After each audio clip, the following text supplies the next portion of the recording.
e me assento ou me levanto, tu conheces meus pensamentos, quer deitado, quer andando,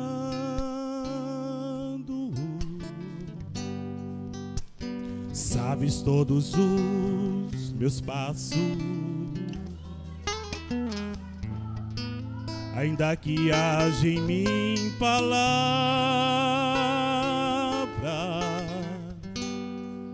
sei que em tudo me conheces,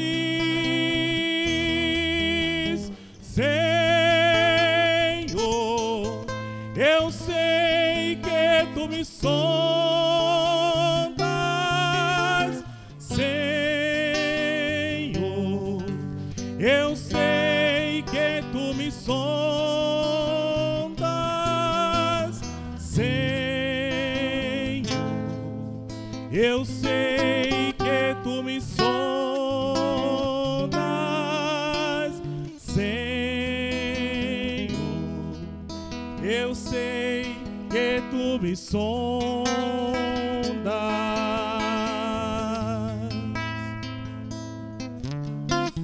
Deus, tu me cercas em volta, tua mão em mim repousa, tal ciência é grandiosa,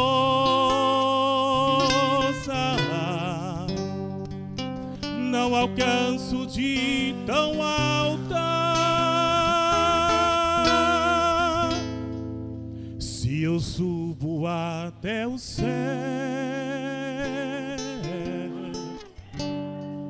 sei que ali também te encontro.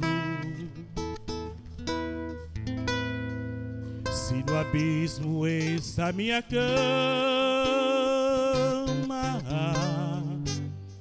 sei que ali também me amas, Senhor, eu sei que tu me amas, Senhor, eu sei que tu me amas, Senhor, eu sei que tu me amas, Senhor, eu sei que tu me amas, Senhor, eu sei que tu me sondas, Senhor, eu sei que tu me sondas, Senhor, eu sei que tu me sondas, Senhor, eu sei que tu me sondas,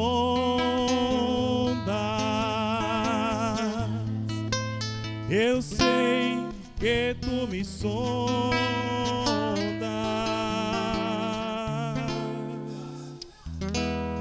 Louvado seja o nome do Senhor. Meus amados irmãos, nós estamos diante de uma história bastante conhecida da palavra de Deus, um texto que fala de um dos homens mais conhecidos da Bíblia. Seu nome, Davi, um dos reis mais poderosos de Israel, se não dizer o mais poderoso de Israel. Um dos reis mais ricos que existiram na face da terra daquela época. Um homem que tinha tanto sido chamado por Deus, como ungido por Deus, como colocado por Deus naquele trono, ao qual Deus o fez bastante promessas. Um homem que tinha conhecimento e experiências com Deus, um homem que tinha sido livrado das mãos de seus inimigos por Deus de várias formas e várias maneiras.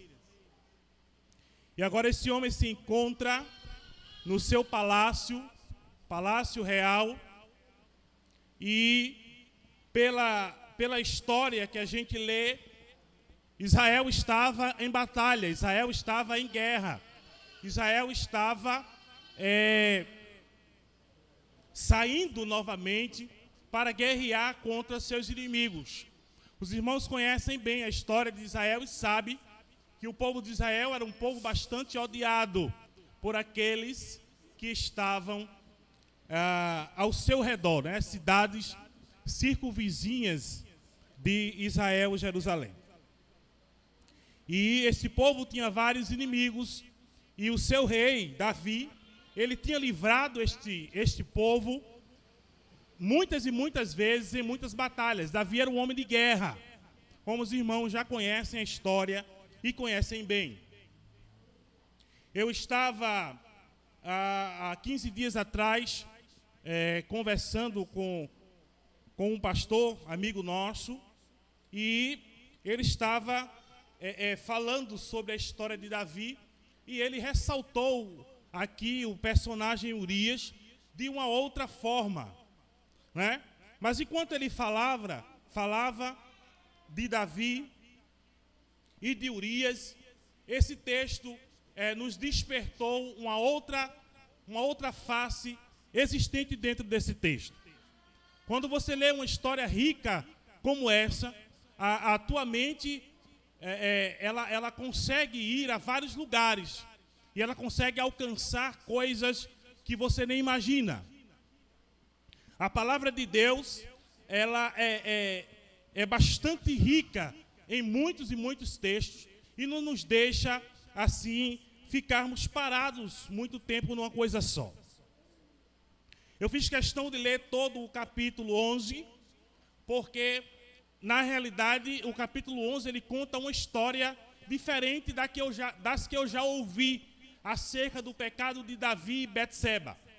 Já ouvi pregadores dizer que Betseba estava ali tomando banho em frente ao palácio de Davi porque ela gostaria que Davi a visse. Já vi pregadores dizer que Betseba, por ser tão linda e tão bonita, ela vivia se insinuando para os homens daquela cidade, e o texto não me diz isso. Já vi pregadores dizer que Davi, ele procurou por várias maneiras encontrar-se com Betseba, e procurava Betseba de todas as vezes que havia e tal. Isso não é verdade. O texto diz que o rei Davi, ao invés de ir para a guerra, guerrear juntamente com o seu mestre de guerra, que era Joabe, ele simplesmente quis ficar no palácio naquele ano. Não era natural o rei Davi ficar. Era natural ele ir à batalha, era natural ele ir à guerra, pois ele era um homem de guerra. Mas naquele ano ele escolheu ficar no seu palácio. E a Bíblia diz que numa bela tarde, eu acredito que depois de um belo almoço, né?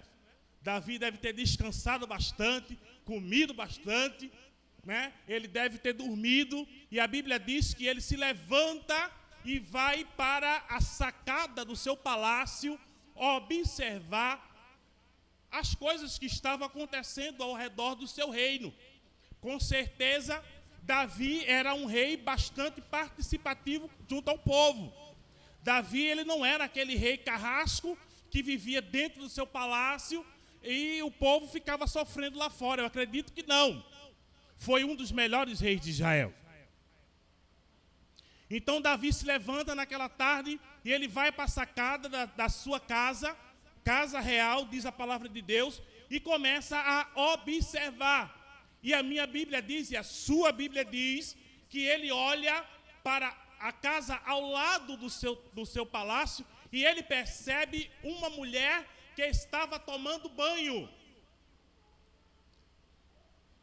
E a Bíblia diz que ele olha Daí viu uma mulher que estava tomando banho e era muito formosa. Ou seja, Batseba era uma mulher bonita. Era uma mulher que despertava desejos sexuais. E com certeza, Batseba, ela não viu Davi a observando. A minha Bíblia diz que quando ela se deita com Davi, ela se lava e ela volta para sua casa. Significa dizer que Batseba, ela estava tomando banho antes, porque ela tinha acabado, eu estava fazendo um estudo sobre isso, ela tinha acabado de passar pelo período menstrual e estava no período fértil. E ela estava se purificando. Era um ritual que as mulheres de Israel faziam após a menstruação. Elas ficavam separadas durante 7 a 8 dias e não podia chegar perto de absolutamente homem algum. E a Bíblia diz que Davi pergunta a alguém quem era aquela mulher. E este alguém diz para Davi o seguinte: olha, aquela mulher é Batseba, filha de Eliã e mulher de Urias. Urias era um dos soldados de Davi. Com certeza, Urias tinha combatido várias batalhas com o rei Davi e tinha vencido várias guerras. Tinha vencido várias batalhas juntamente com o seu rei. Mas, naquele momento, Davi, ele olha para Batseba e ele se esquece que Urias era seu servo e soldado da sua tropa. E naquele momento que Davi está olhando para aquela mulher, ele a deseja e ele a quer do seu lado.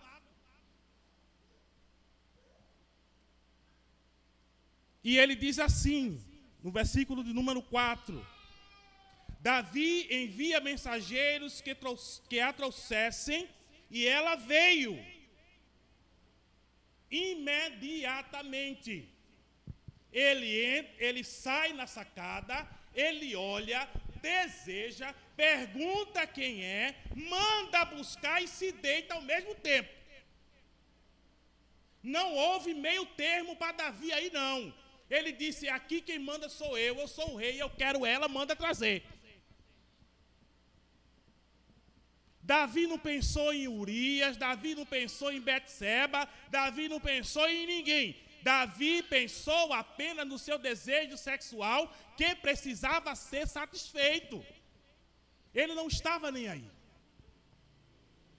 Eu gostaria de voltar com os irmãos um pouco à história de Davi, quando Deus o escolhe, o unge e coloca como rei sobre Israel.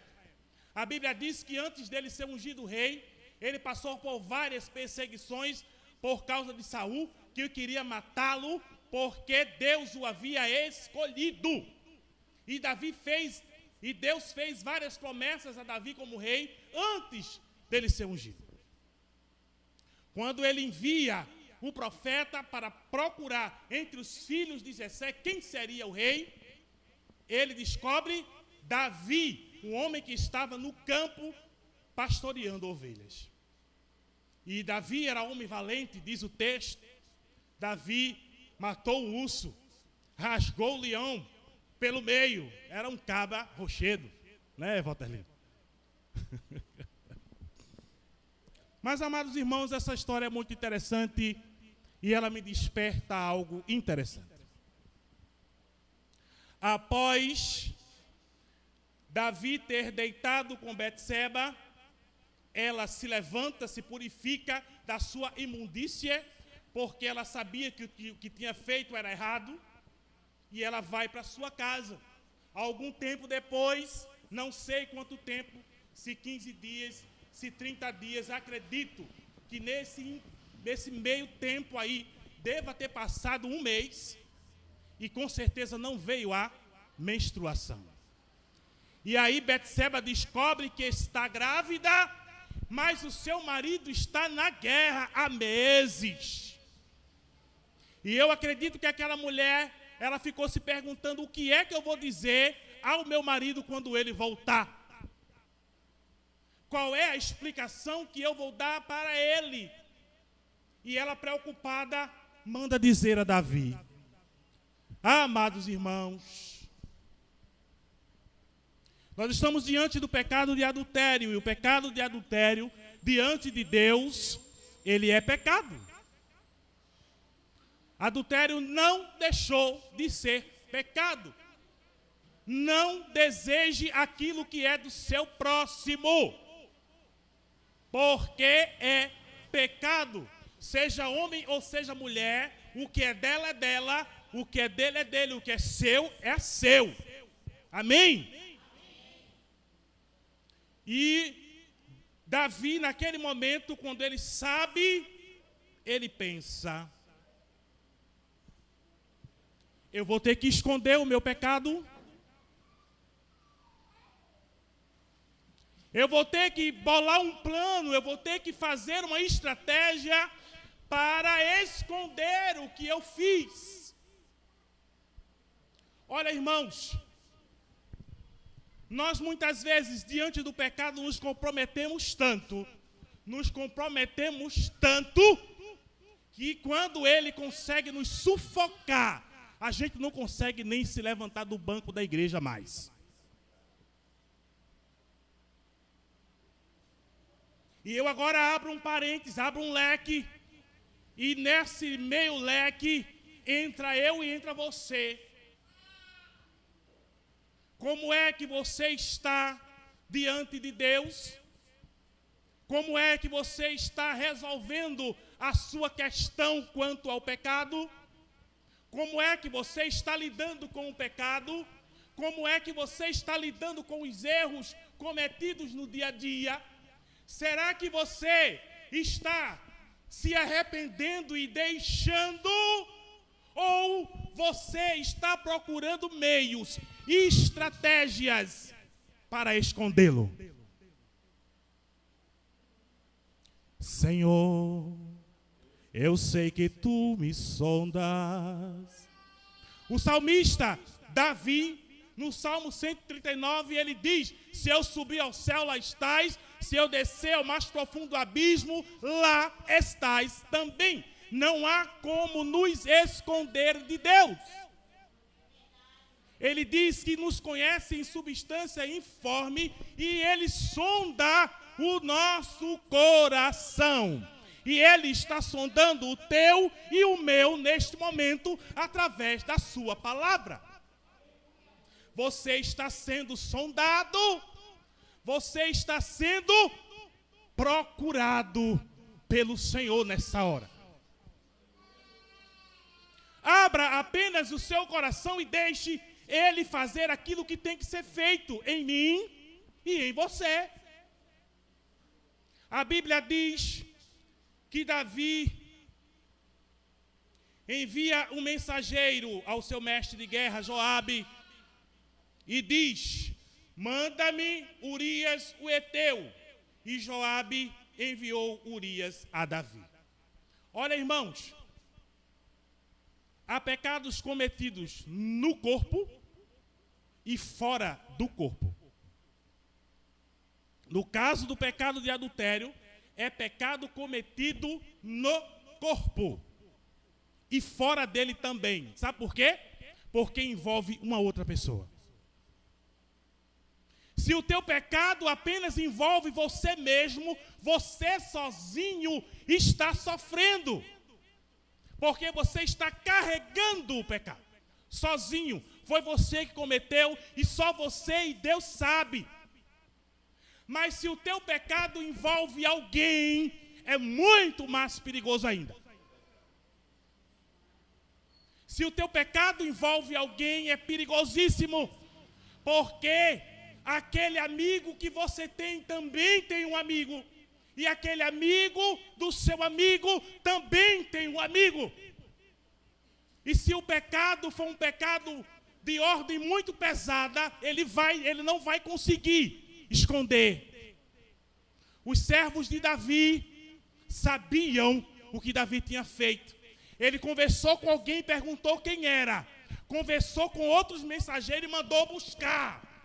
Esses mensageiros que trouxeram sabiam o que é que Davi queria com Betseba. Ou seja, Davi já envolveu um grupo de pessoas no seu pecado. Não se comprometa, nem com o pecado, nem com alguém para compartilhá-lo.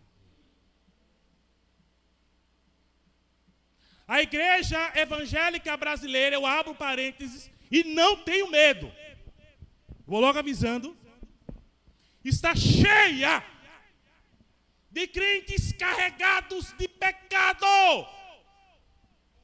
escondido debaixo de 7 capas,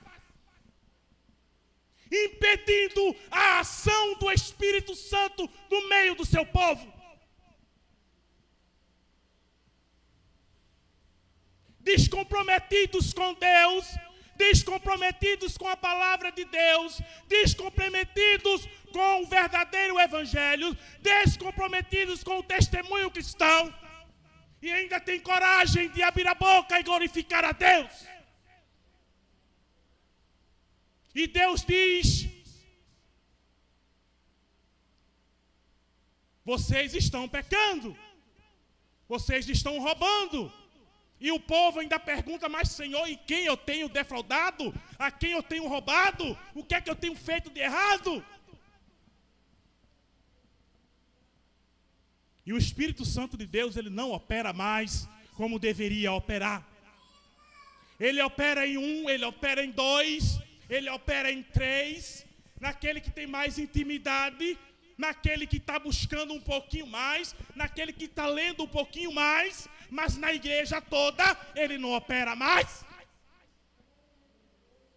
E eu não estou falando de passarinho, irmãos. Eu estou falando da igreja evangélica brasileira. Faz uma pesquisa na internet e vê a quantidade de escândalo que existe. Eu estou lendo um livro, o irmão Silvio me emprestou. Eu estava lendo esse livro, eu li um trecho desse livro no domingo, quando a gente estava lá orando.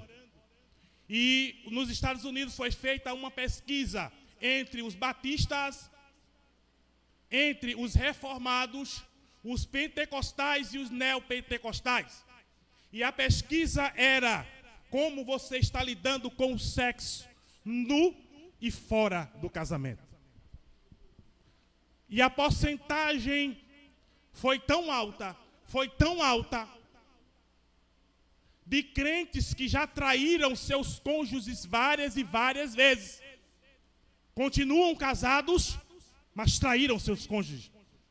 Entre os neopentecostais, a porcentagem foi de 26,6%. Entre os reformados foi de 19%. E entre os pentecostais foi de 22,2%.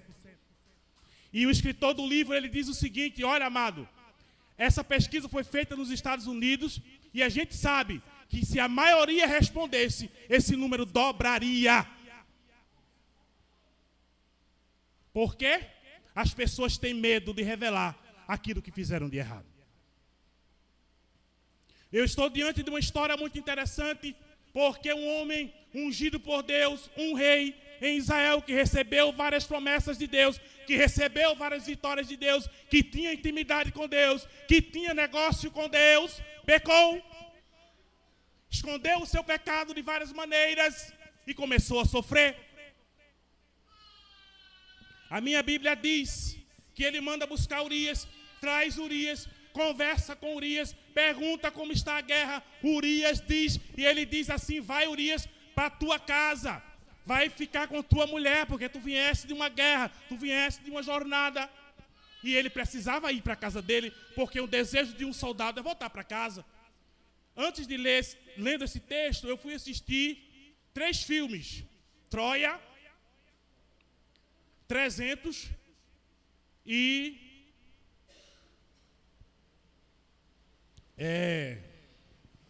eu esqueci o nome do outro agora. Gladiador. E a gente vê a frente das batalhas e vê como era. E os responsáveis, eles tinham suas estratégias de guerra. E a gente sabe que os soldados que estão na frente eram os primeiros a morrer. Davi, ele olha para Urias, diz assim: Urias vai. Urias não foi, sentou-se, ficou na frente da casa real. Alguém vê que Urias não foi, volta e diz a Davi, e Davi diz: o que é que eu faço? E agora eu tenho que esconder o negócio de todo jeito.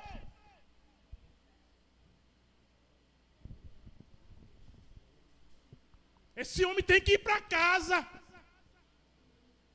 Esse homem tem que ir para casa, ele tem que se deitar com a mulher dele, porque quando ele voltar da guerra, ela vai estar com o menino no bucho ou já saído já. E ele vai dizer: é meu filho. E aí está tudo bem. Deus abençoe. Né, irmãos? Davi, meu amado irmão, ele está como um de nós hoje. Ele está como muitos de nós hoje, dizendo assim: vou esconder. Pastor, não pode saber. Dá um jeitinho. Quem sabe Deus perdoa lá na frente. Quem sabe eu alcanço misericórdia lá na frente. Não dá para esconder não, irmão. Não dá não. E Davi disse assim: chama ele aqui. Ô, meu filho, por que você não foi para casa? E tal, vai se deitar com o seu... Não, rei. O rei acha que eu vou para minha casa me deitar com a minha esposa, enquanto os meus amigos, meus irmãos e a arca do Senhor está lá no arraial. Não vou. E o pastor que eu estava conversando com ele, ele frisou a fidelidade de Urias. Primeiro a Davi, seu rei, e segundo aos seus amigos. Fidelidade de um homem. Ele disse: o povo está em guerra e eu vou ficar aqui. Quando o rei mandar eu voltar, eu vou para a guerra, depois eu volto para casa. Ele disse: então faça o seguinte, se deita aqui um pouquinho, passa esse dia e passa o outro, depois você vai para casa. Davi se aproveita, chama Davi para comer, chama Urias para comer, enche o balde de quequel do coitado do Urias, para ver se ele se desperta, se alegra, porque o vinho levanta o fogo, né, irmão? E Urias estava, para lá de Bagdá, já há meses, sem ver Betseba. E bebeu e disse: com certeza agora ele vai atrás dela. E ele foi? Foi não, irmão. O Urias ficou lá. Parece que Deus estava dizendo assim, tu não vai consumar o negócio não. Tu não vai conseguir esconder esse negócio por muito tempo não. Eu vou te desmascarar. E o interessante é que quando amanhece o dia, os servos dizem: olha, ele não foi não. Aí, peraí. Ele entrou na sua casa, na sua câmara, escreveu a carta e disse assim: leva para Joabe. Olha, irmão, que coisa horrível. Pela manhã, Davi escreveu uma carta a Joabe e lhe a mandou por mão de Urias. Urias não sabia o que estava na carta. Betseba não sabia qual eram as intenções de Davi, muito menos Joabe. Um homem capaz de se esconder de várias formas, de várias maneiras. Davi, nesse meio tempo, irmãos, ele nem se lembrou que Deus existia. Um homem que teve muitas e muitas experiências com Deus. E na carta ele diz o seguinte: tendo, pois, Joabe, aliás, versículo 15, escreveu a carta dizendo: ponde Urias na frente da maior força da peleja e deixai-o sozinho para que seja ferido e morra.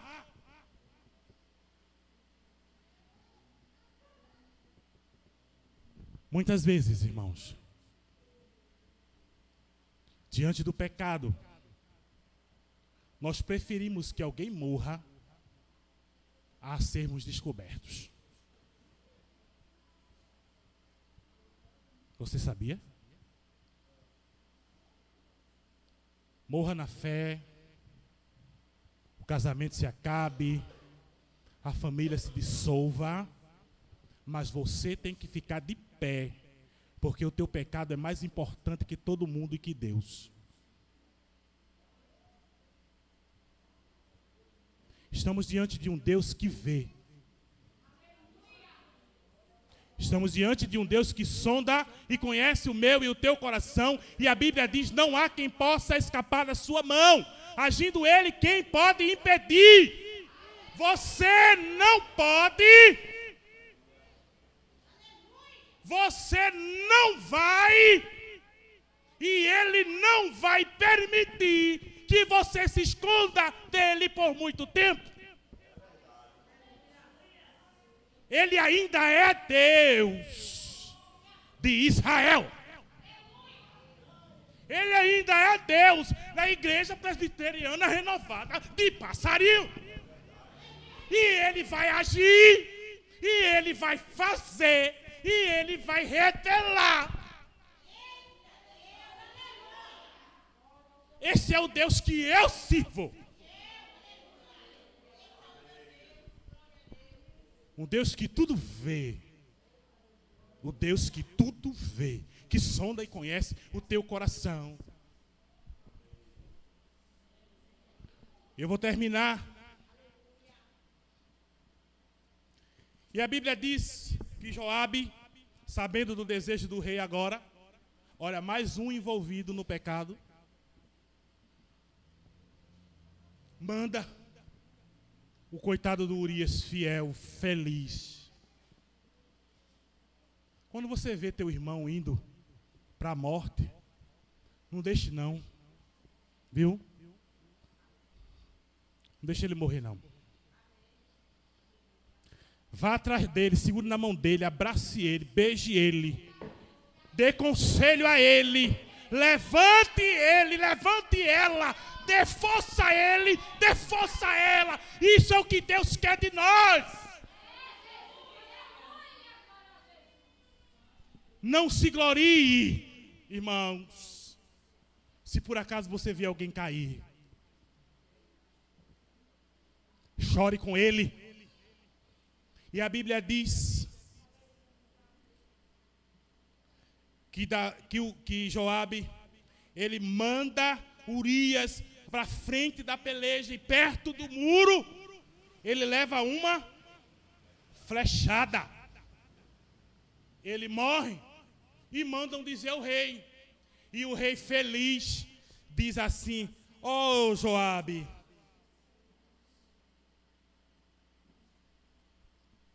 não pareça isto mal aos teus olhos, Joabe, pois a espada devora tanto esse como aquele. Davi ficou satisfeito. Consegui esconder.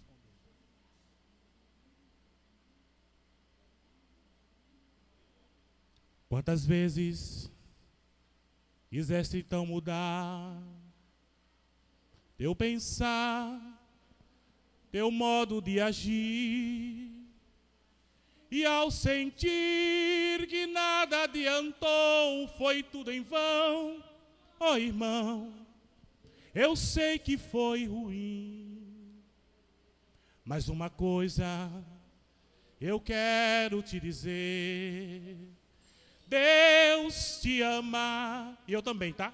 Assim como tu és, assim do jeito que você é mesmo.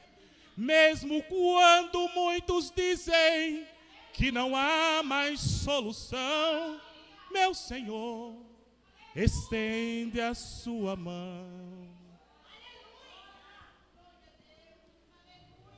Quando Davi sabe da notícia, manda buscar Betseba e se casa com ela. Lê o texto, irmão. Pare de se basear apenas naquilo que o pregador está dizendo. Pare de se basear apenas naquilo que sai daqui. Pesquise, leia, estude, leia livros, busque conhecimento. É importante. Eu tenho as minhas próprias conclusões. Você precisa ter a sua. Contanto que as minhas e as suas conclusões estejam à luz da palavra. Não fuja dela de jeito nenhum. A Bíblia diz que ele manda buscar Betseba, se casa com ela, coitada, chora. Perdeu o marido. Ela não tinha ninguém para gritar por ela contra o rei. Ela não sabia que era o rei que tinha matado ele. Ela se casa com ele. E o filho nasce. Mas Deus ainda é o mesmo. E a Bíblia diz: o Senhor enviou a Natã. Chegando Natã a Davi e disse: havia numa cidade 2 homens, um rico e um pobre. Tinha um rico ovelhas, gado em grande número, mas o pobre não tinha coisa nenhuma senão uma cordeirinha que comprara e criara, e que em sua casa crescera junto com seus filhos. Comia do seu bocado, do seu copo bebia, dormia. Irmãos, infelizmente eu vou estourar um pouquinho aí, uns 10 minutos, tá? Me desculpa aí, pastor, mas eu tenho que concluir isso aqui. Dormia nos seus braços e tinha-o como filha. Vindo um viajante ao homem rico, não quis este tomar das suas ovelhas e do gado para dar de comer ao viajante que viera a ele, mas tomou a cordeirinha do homem pobre e a preparou para o homem que lhe havia chegado. Então o furor de Davi se acendeu sobremaneira contra aquele homem e disse a Natã: tão certo como vive o Senhor, o homem que fez isso deve morrer. Senso de justiça todos vocês têm, e eu também. Quando Marcelo erra, a gente pisa nele, sem dó, nem piedade e nem pena. Tenha ele cometido o pecado que for, ele é esquecido por nós. E não me diga que você não esquece não, que você esquece, viu? Você despreza. Porque você não esperava que Marcelo pecasse dessa forma. Ei, Marcelo é homem como eu e como você. Viu? Eu posso cair um dia, irmãos. Somos homens, sujeitos a falhas e pecados, como eu e você. E a Bíblia diz, olha, aquele que está em pé, veja para não cair. Mas olhe com misericórdia. E Natã, profeta de Deus, aleluia, glória. Eu acredito, irmãos,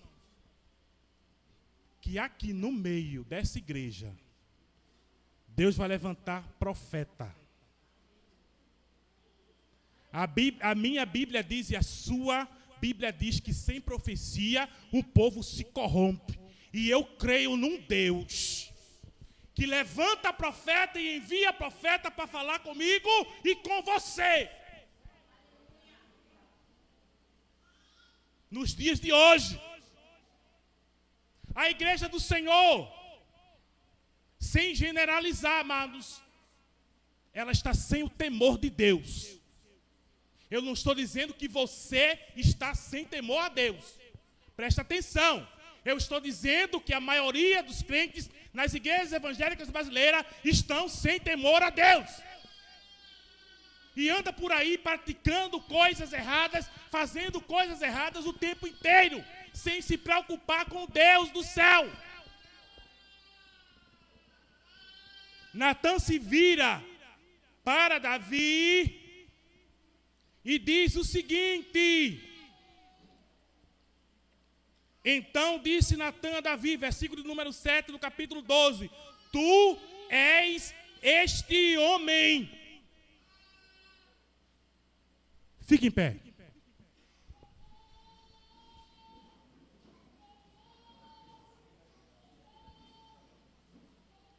Meus amados, estamos diante de um Deus verdadeiro, de um Deus sincero, de um Deus vivo, de um Deus que vê todas as coisas. A Bíblia diz que Natã começa agora a revelar a Davi qual seria a consequência do seu pecado.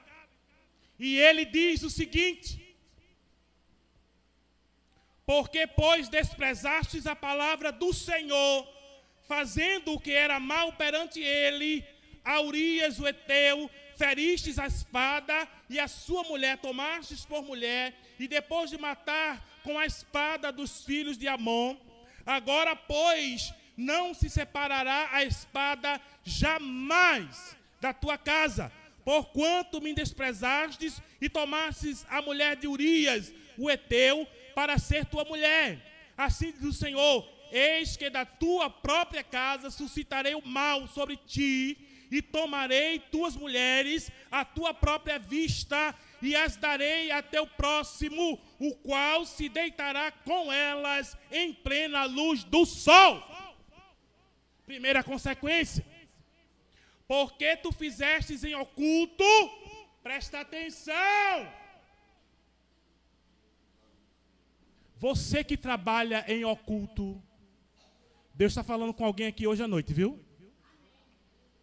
Eu não tenho sombra de dúvida. Quando Deus me deu esse texto, eu disse: Senhor, o que é que tu queres que eu fale para a tua igreja?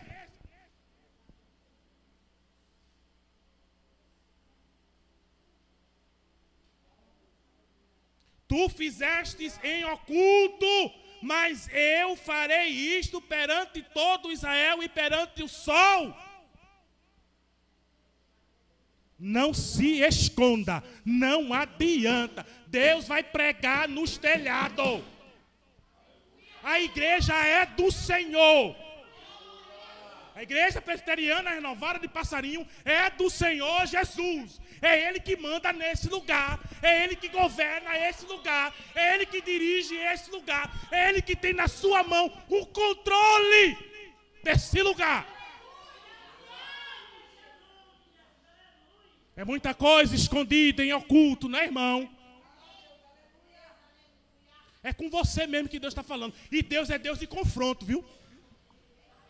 Ele faz reboliço e confronta. E não pense não, porque Ele revela. E se Ele me disser, se Ele mandar dizer, eu vou até você.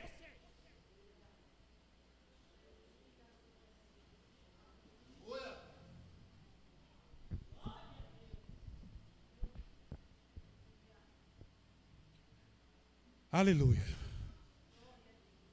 Então disse Davi a Natã: pequei contra o Senhor.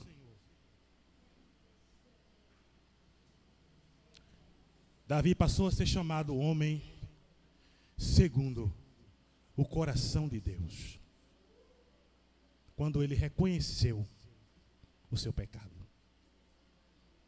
A minha Bíblia diz que o profeta Natã diz assim: também o Senhor te perdoou o teu pecado, tu não morrerás.